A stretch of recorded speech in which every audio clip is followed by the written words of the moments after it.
You were never meant to hear this name, not in this order, not out loud. Harland Corven, or was it Harland Nevrek? The name folds back on itself like a snake devouring its own tail, and the moment you speak it, something in the record shifts. What if I told you a man existed in the Appalachian Divide who never appeared twice under the same name, but always carried the same blood, and that blood never left his family, because he was the father of 2 sons, with his own sister? They told, don't teach this in school. They don't whisper it in bars, but in the deep archives of Ash Hollow Asylum, a ledger was sealed for 120 years, not to protect the man, but to protect the pattern. This was not just incest. This was calculated. A closed bloodline spiraling inward for 4 generations, intentionally. A legacy built not on family, but on control. And that control extended far beyond the hills. Inside the 1853 census, a single household is marked by mirrored names: Corvain, Nevrok, Malta, Redham. Every surname reverses the one before. Every child, a product of the same twisted bloodline. The town clerks blamed copying errors until 2 copies, from different authors, in different towns, showed the same reflection. There is a reason no marriage licenses exist for this family, a reason no church would bless them. Yet the patriarch officiated weddings for others. His name scratched out in census after census, but always present, in land grants, tax rolls, baptismal records, always under a new name, but the same handwriting, one signature, one man, dozens of identities, but only one bloodline, his own. He believed the blood must never dilute, and he ensured it. Over time, his name fragmented across the records like shattered glass. Harland, Corvain, never echoed. None were complete. None stood twice, because to stand twice would risk being seen. And, being seen, would ruin everything. What kind of man believes his children should also be his nephews? What kind of power does it take to erase your presence while multiplying your line? By the time they found the family cabin, cold, empty, abandoned, the midwife's signature appeared 3 times, but the 3rd birth certificate was signed by him, in his own hand. The name scratched out in pencil, but still there. Underneath, they tried to hide him. But they forgot something. Blood never forgets. They say the mountains remember what men forget. That's why the Elkstone County Archive has a drawer that won't open without a key forged in 1873. The year, a junior clerk penciled a note into the margin of a file too dangerous to destroy. It read, "The names run backward, the blood does not." This was never about one man. It was about a system of control designed to hide within itself, a closed loop where names were masks and lineage was currency. Harland Corven was not just a patriarch. He was an architect. He designed a genealogy that could never be proven, but could always continue. That's what made it so dangerous. No records of land ownership, no marriage filings, and yet, his bloodline inherited 3 properties in a township that claimed the family didn't exist. That's not a mistake. That's an operation.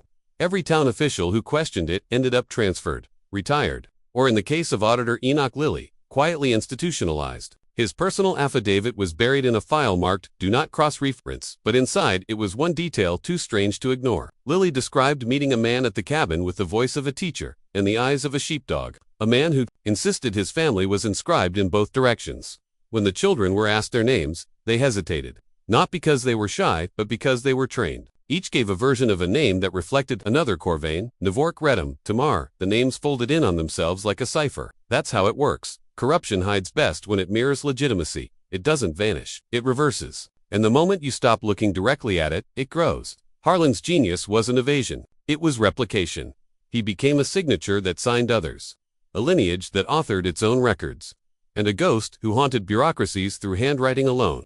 When archivists compared 7 signatures over a 12-year span, they noticed something chilling: the angle of the R always sloping forward unnaturally. A left-handed writer forced into right-hand conformity. It was the same in every document. 7 names, 1 hand, 1 blood. This was not madness. It was mastery. A man who understood that the most powerful bloodline is the one that can vanish at will and still inherit everything.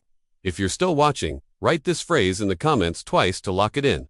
The blood remembers. The record lies. The blood remembers. The record lies. You're not just watching anymore. You're waking up. You've already gone further than most. That was the point, to see who would keep going. Because the deeper you descend, the more the surface world stops making sense. The names, the records, the stories you were told to believe, they were never meant to hold under pressure. And now you're starting to feel the cracks. In 1854, state auditors tried to investigate the Elkstone anomaly. Their destination, a family cabin said to exist, yet plotted on no official map. The land had no deed, but still paid taxes. The taxes had no payer, but were marked fulfilled. That's not just a glitch, it's a design. Inside the cabin, auditors found 3 birth certificates, one signed by a known midwife, another by a name no longer traceable, and a third, scrawled in the now familiar handwriting, was signed simply H. Below it, a symbol, a broken circle with a vertical line through the center. No one recognized it. Not then, but that sigil appears again. In a church flyer buried in the hearth ashes, its title, "The Bloodline Must Not Circle Itself." But Harland didn't obey that warning. He inverted it, he enforced it. The flyer wasn't a prohibition, it was a blueprint. You see, in certain Appalachian pockets, where roads end and records warp, there were whispers of families who didn't marry out, didn't answer to local churches, didn't die in public. They continued through themselves, repeating, perfecting, consolidating. What Harland understood, what most men never will, is that corruption doesn't start in institutions. It starts in blood, not metaphorical blood, literal, hereditary. And when you control your own bloodline like a sovereign nation, you answer to no system, because you are the system. No wonder his name was scrubbed. No wonder his records mirror and vanish. He wasn't hiding. He was preserving a closed loop of genetic control where every child was born into a role: son, nephew, brother, heir, all in one. This is not just a story about incest. That's what they want you to think. A grotesque distraction, but beneath the revulsion is something colder, sharper. This was a man attempting to collapse the external world and build a dynasty that needed no outsiders, no interference, no dilution. Harland Corven didn't disappear. He simply became the bloodline. By now, you've realized this was never about shame, it was about strategy. Harland Corven wasn't some deranged outcast spiraling into madness. He was a constructor of legacy. What repulses ordinary men was his method of control. The closed loop wasn't a mistake, it was his doctrine, and the state, the county, the church, they knew. That's why the file was never destroyed, just sealed, like something radioactive.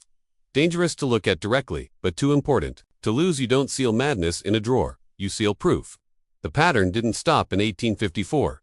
Over the next 2 decades, various names, Corven, Nevrek, Retum, and Ita, appeared in disconnected files, marriage certificates with no corresponding partners, school rosters listing children who never graduated, deed transfers that circled back to the same parcel of land with new names, but the same signature slant.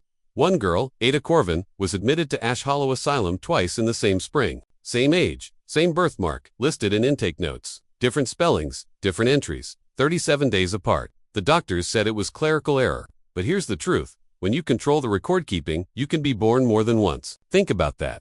Now look closer. In 1871, a land grant was signed by a man named Harland Corven. Another in 1873 by Reverend Colton. Both documents, different names, different years, carry the exact same flaw, that same sloping R, same ink pressure, same left-handed grip forced into a right-handed curl. One man, many names, still signing the future into existence long after he should have died. But that's the key. Men like Harland don't die in the usual sense. They disperse into their own legacy. When every child carries your blood, and every child repeats your design, you're not gone, you're multiplied. This is where the truth turns radioactive. Harland's children didn't just reproduce, they replicated, and the pattern didn't fade, it scattered. Quietly, strategically. You've seen those rural families with mirrored names, eerily similar faces, who live just off the highway, don't use banks, don't answer questions. You think that's coincidence? It's echo, genetic memory, the ripple of a man who didn't just defy law, morality, or religion, but replaced them with a code of his own. You were taught to believe corruption lives in palaces, but what if the most powerful form of control began in a cabin?